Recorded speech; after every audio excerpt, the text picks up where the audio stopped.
smart and work hard, but just aren't where or who you want to be. Welcome to your podcast, Real Confidence.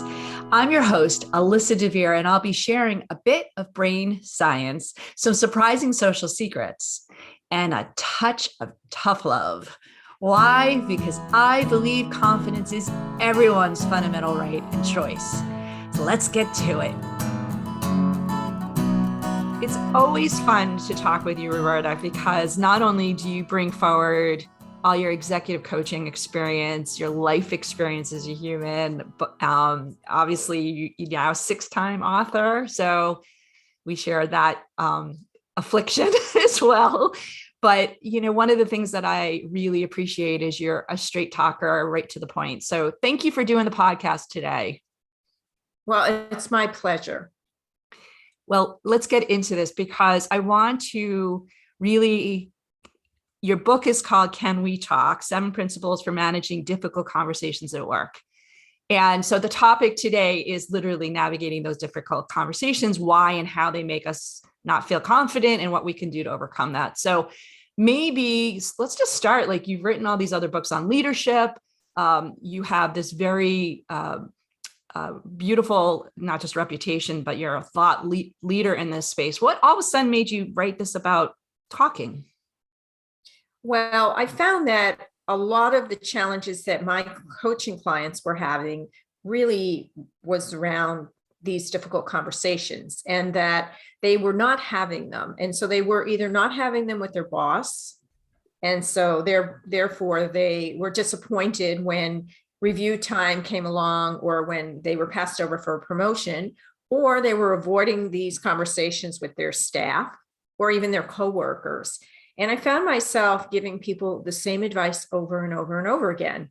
And then I thought, well, wouldn't it be better for them and easier for me to write a book on this topic that they could use as a guide?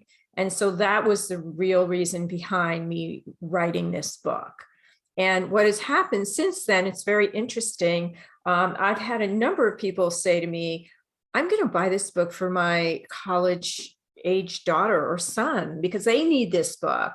And I'm going to buy this book for my whole family because we need to improve our communication. So although my intent did not start out to help people improve their relationships at home, that's really one of the side benefits. That's great. I love it. So let's talk about what qualifies as a difficult conversation. Like, what does that really mean in the work specifically? Well, I think that means different things to different people. So for me, hey, I don't care. It's easy for me to talk about money. It wasn't in the beginning, but it's easy now. But for someone else asking for a raise, man, that's just the hardest thing that they think they'll ever have to do. And they may be right. So it really depends. It's a conversation that you don't really want to have. That's a difficult conversation, right? Yeah. So can you give me some other examples of things that you hear that people struggle with conversations? I think listeners on the podcast would get a sigh of relief knowing that they're not the only ones feeling that kind of conversation is just not fun. Sure. I mean, the one that comes to mind is, my boss is a micromanager. How do I tell them to stop? Like, that's huge, right? Yeah.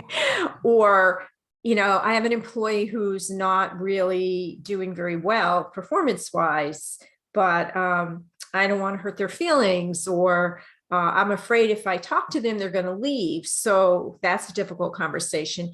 And of course, there's the conversation about firing someone. So I have a story to share with you about that. Actually, he's still a client of mine, said to me, Roberta, I just fired so-and-so. And I said, oh, really? And I said, well, how long had you been thinking about doing that? And I kid you not, he said 22 years. And he didn't do it because he was afraid to have the conversation? I would think so. Oh so gosh. 22 years is a long time to hang on to someone who, after year 1, you quickly realized really wasn't the right fit for your company. It's crazy. I mean, even like those conversations about, can you stop putting fish in the microwave? I think people just will rather not, right? They'll just deal with it. And 22 years later, something happens and they blow up. Not the microwave, but the person. Right. Well, the microwave too. Exactly. After 22 years, it's entitled. All right. Well, let's talk about why this happens. And, why do people not confront that? What is so scary or so hard about these conversations at the core of it? Well, people just don't know how to handle them, right? Which is why I wrote this book, because this particular book has very pragmatic step-by-step advice. Start here, then go here, then do this, along with scripts for those of us like myself who absolutely love to have a script, right? So that at least we know where to start and then we can make it our own. But, I find that a lot of people just really, they're non-confrontational and they don't like any kind of conflict. But what they don't realize is that these sort of conversations, they don't have to be contentious. And you have to come from a place of, really wanting to help that person, or, from your heart, not because you're trying to prove that you're right and they're wrong. Yeah, no, that's really, let's say that you don't have to prove that you're right and they're wrong. I mean, I think that's a big piece of it.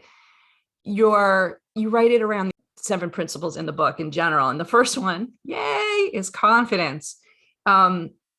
So in terms of your subtitle is trusting yourself and the other party. So that's an interesting perspective. And I'd like you to comment a little bit, again, going back to this issue, like, why is it so hard for people to have these conversations and why do they think they're contentious and conflicting, and how does that play into confidence?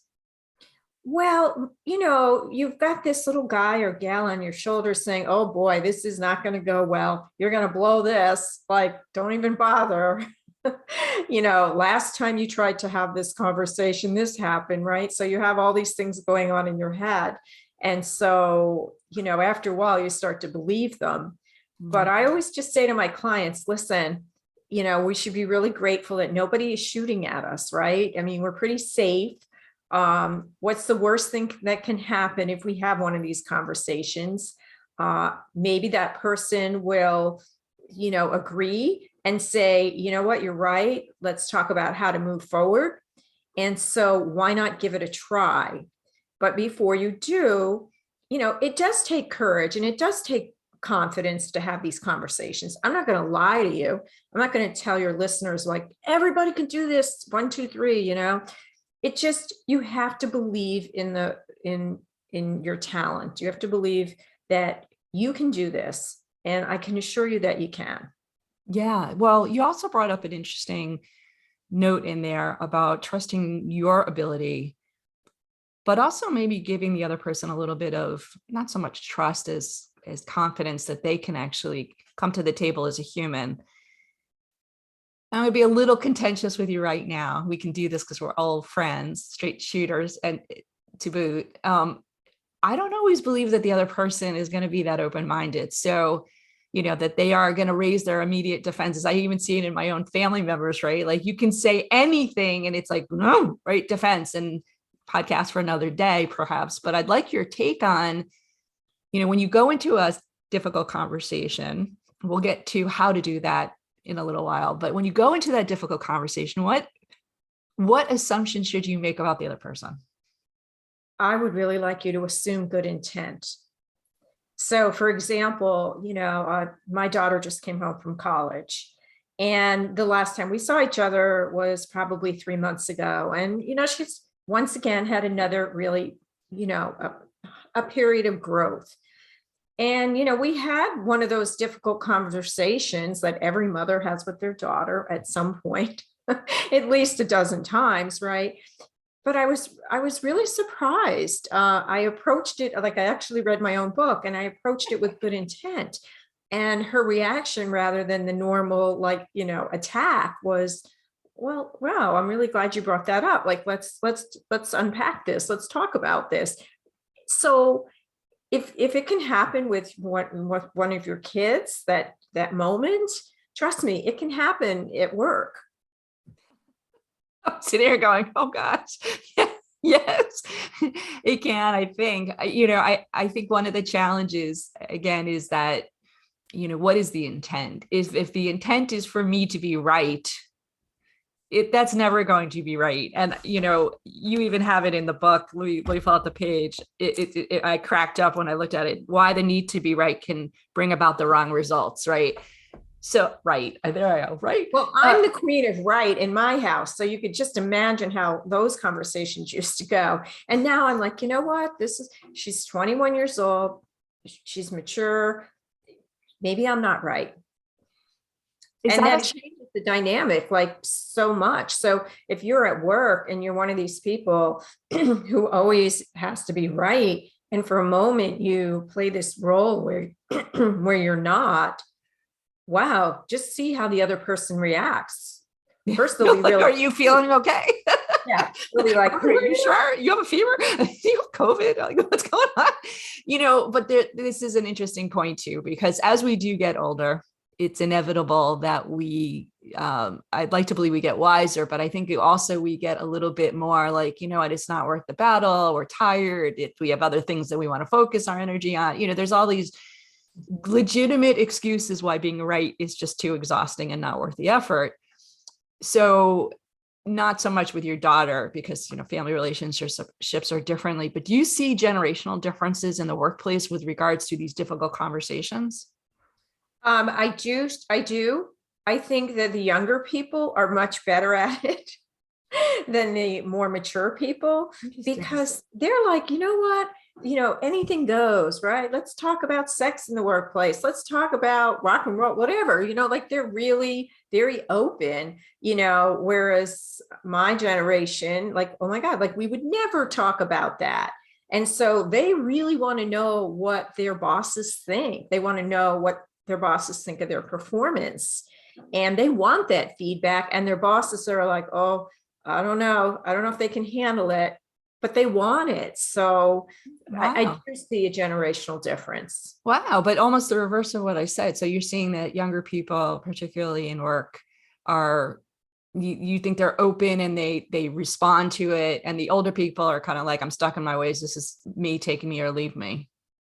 Sometimes, but I'm saying it more from the younger people really wanting the feedback. And if the boss is somebody who is more mature, they're the ones who don't really want to have that conversation, because maybe they're not going to tell that person they're as great as that person might think they are, but that person can handle it. What about the other way around? What if it's a young person trying to give a feedback or difficult conversation to an older person? Have you seen the same, openness for that? Well, so it all depends. And I really hate putting people in boxes based on their age. Yeah. I really do, because sometimes it's just the personality of the person you're dealing with. Absolutely. But, one of the things that I wrote in the book is that you, as the person starting the conversation, really have to get clear on the purpose of this conversation. Yeah. So if you have that clarity, then you're able to figure out like the best way to get to that goal, right? But if you're just going in there going like, I know there's something wrong, I'm going to have a discussion, I don't really know where I'm going, like it's a mess.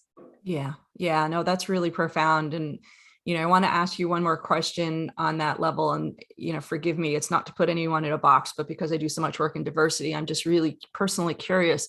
Do you see differences based on ethnicity or other factors that make people either more open to these difficult conversations or that much more guarded?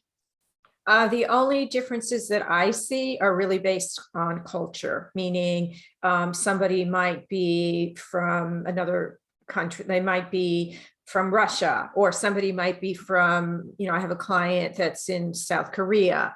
Like, when you're in a multicultural organization, if you're from Japan, you're taught to respect your elders and you don't confront people. There's a lot of cultural things that go on, but from a, diversity, I'm Hispanic, she's African-American. I have not seen that. Okay. But it does go back to, I think, the core of having clarity of what the objective is and being well-intended. And so what I want to do is I want to take a really quick sponsor break, and we're going to come back and I want to talk now nuts and bolts. All right. So now I have to have a conversation with somebody I know that it's not going to be comfortable or innately comfortable. And I want you to give some tips on how to approach that. Cool? Cool. This podcast is sponsored by the ERG Leadership Alliance. ELA is making workplace diversity and inclusion a reality by equipping leaders with the knowledge and tools to run effective employee groups. You can learn more about ELA's many events, training, and tools at www.ergleadershipalliance.com. We're back, and I'm talking with my wonderful friend, Roberta Matchison, about her new book, but this juicy topic of difficult conversations and how to have it. So we're going to plow into real tips, like what can people do? So let me throw some scenarios, if you will, Roberta, and let's see if what kind of tips kind of float out of that. I have to fire somebody. How do I prepare for that difficult conversation? Well, first of all, a lot of us are still working remotely. And so in the past, I would tell you like, oh my God, don't ever do that remotely. But because this is where we are today, I would say when you're teeing up the conversation, you want to say to that other person when you're scheduling the call is that, I'd like to have a conversation with you. I'd like you to be somewhere where you have some privacy. So tell me when a good day and time is for you. The second thing is you have to ask that individual, please put your camera on, right? Because we don't want to we want to be able to, see their reaction to what we're about to say so that we can kind of steer the conversation. So it's just really important to make sure that the setting is right. And then you have to be clear on the fact that this is not a time to go over every single thing they did wrong, like, back in 2012. Right. And, 2014, it's like, look, here's where we're currently at.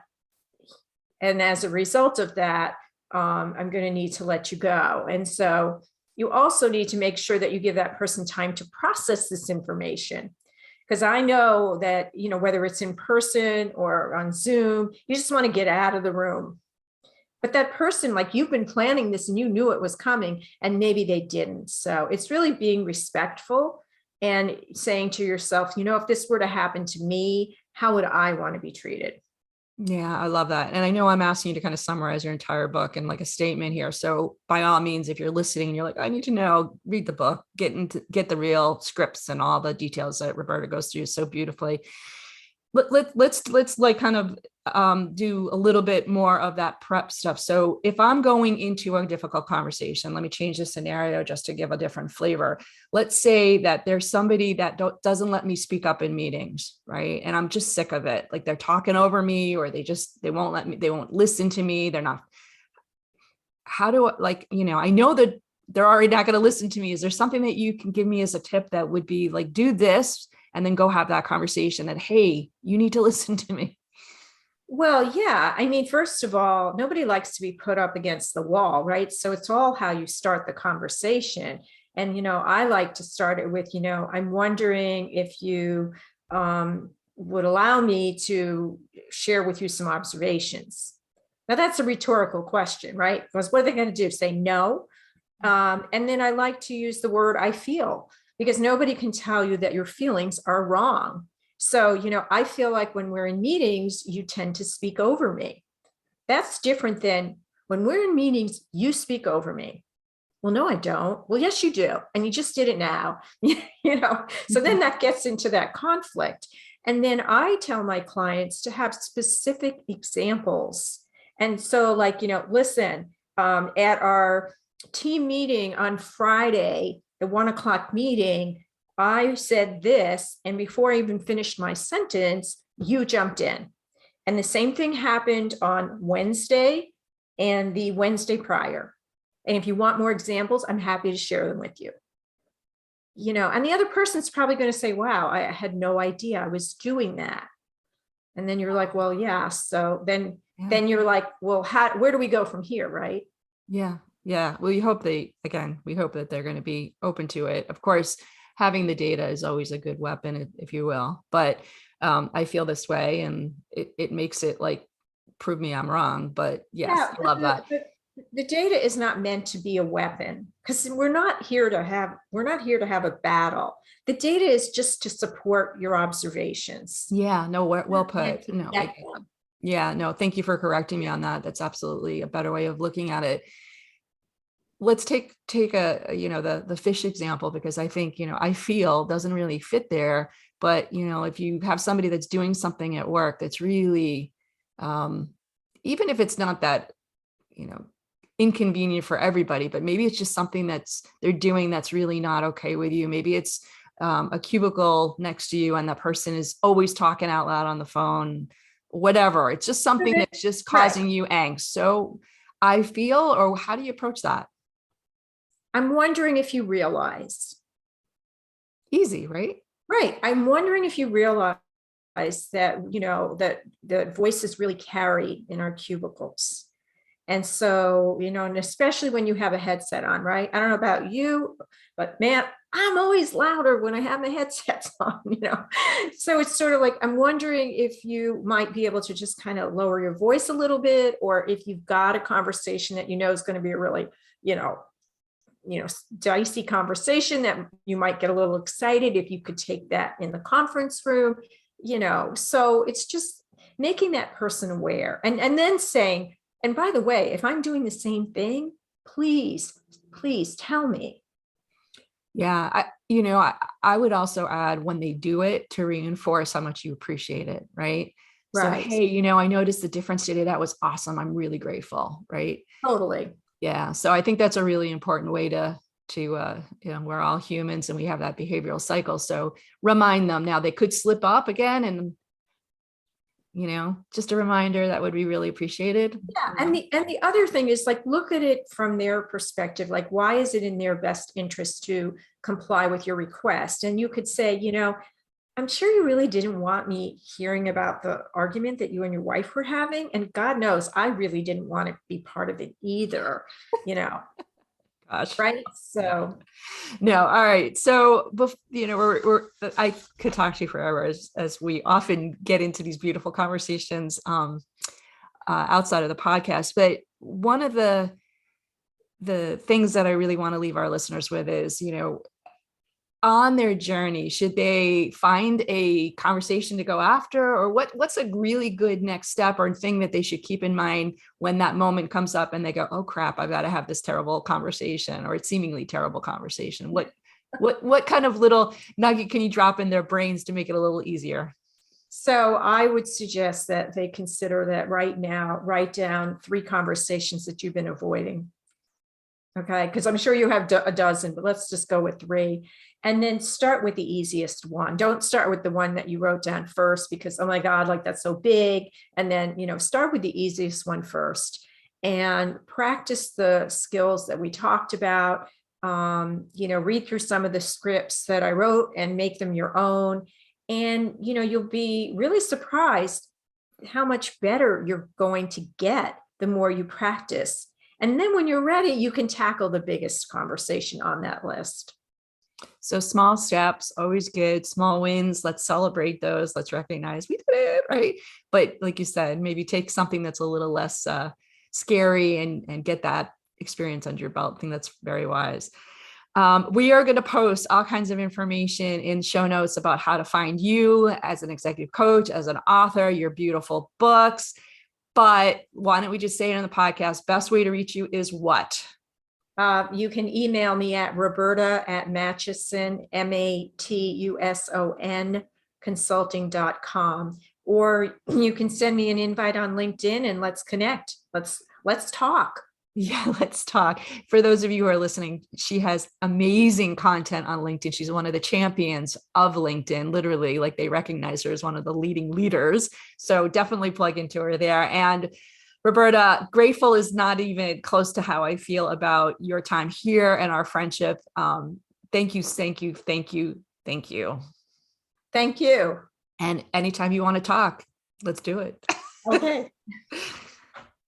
So before we completely wrap up, I want to let you know that full transcripts and show notes for this and other episodes can be found on the website www.americanconfidenceinstitute.com/podcast.